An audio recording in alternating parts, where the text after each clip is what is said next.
On vous présente nos derniers arrivages. On commence avec Welcome, l'édition collection. Ça se trouve, Welcome Your Perfect Home. Ça se trouvait être la première boîte qui était sortie. Mais ça inclut 11 extensions, dont 3 qui sont inédites.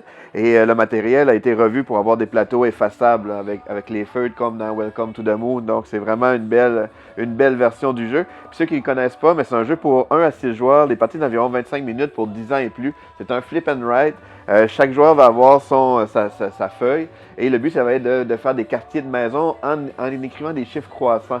Le fait, c'est qu'il va falloir choisir une combinaison de chiffres et de symboles. Puis les symboles vont permettre soit de faire des divisions de quartiers, soit d'augmenter la valeur de certains types de quartiers, soit avoir des piscines dans notre habitation.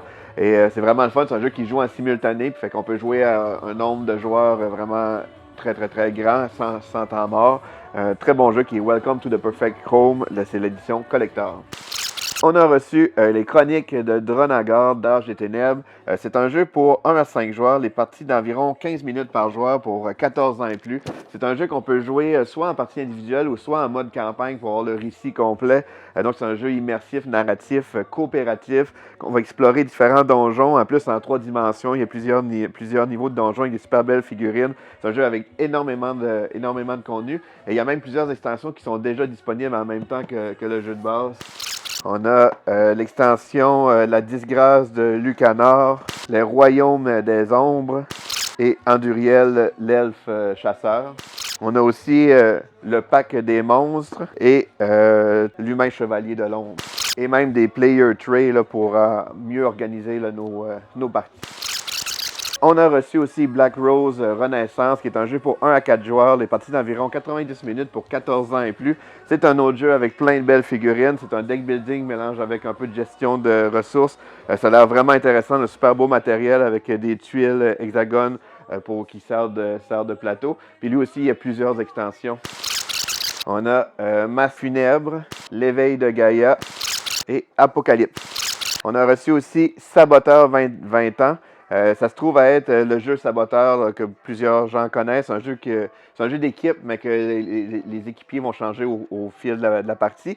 Et dans cette boîte-là, ça contient Saboteur 1, Saboteur 2 et plein de petits goodies là, avec des extensions là, inclus dans la boîte. C'est un jeu pour 2 à 12 joueurs, les parties d'environ 30 minutes pour 8 ans et plus.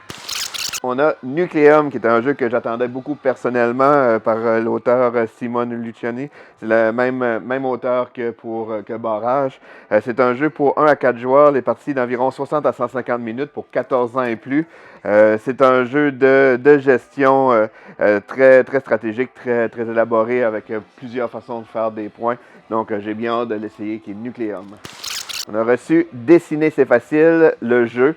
C'est un jeu qui s'inspire des cahiers de dessin de Tristan Demers. C'est un jeu pour 5 ans et plus, de 1 à 8 joueurs, des parties d'environ 15 à 20 minutes.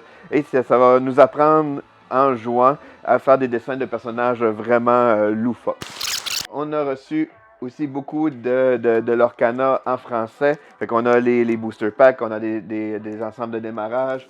On a l'édition de collection aussi qui vient avec des cartes en format géant et plein de cartes spéciales. Donc c'est gros kit complet là, en version française. Ça se trouve être le 3e chapitre de l'Orcana. Et ça fait le tour des nouveautés de cette semaine.